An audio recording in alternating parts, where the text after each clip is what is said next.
Aksyon ug serbisyo, duha ka importanteng pundasyon sa kalambuan, pero kanu sa nato kinisugdan.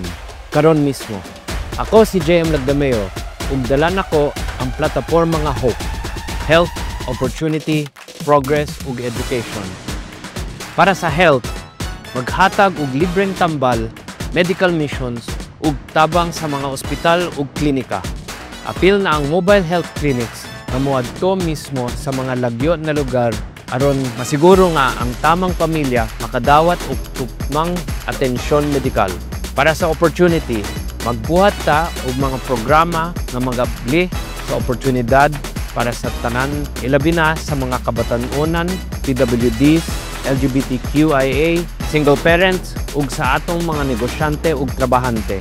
Mga programa nga maghatag sa trabaho ug negosyo para sa tanan. Sa Progress, unahon nato ang pagayo sa mga kalsada, tulay ug supply sa kuryente ug tubig.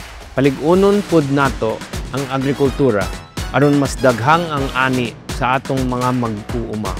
Tabangan nato sila pinaagi sa paghatag og modernong gamit ug training para mudako pagyud ang ilang kita.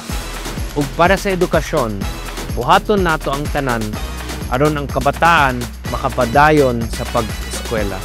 Maghatag ta og scholarship ug training programs aron walay bata na mapugos ug undang tungod lang sa kakulangan sa kwarta o suporta. Gikan sa elementarya hangtod kolehiyo, siguruhon nato na ang tanang bata adunay akses sa kalidad nga edukasyon. Kining Hope, dili lang usa ka plataporma, kini ang atong paglaom para sa mas maayong kaugmaon sa atong pamilya ug komunidad sa Distrito 2. Suportahikon ninyo aron makauban ta sa pag-asenso ug paghatag ug mas maayo nga aksyon ug serbisyo sa tanang kadistrito. Ako si JM Lagdameo, andam mo alagad ug mo serbisyo kaninyo.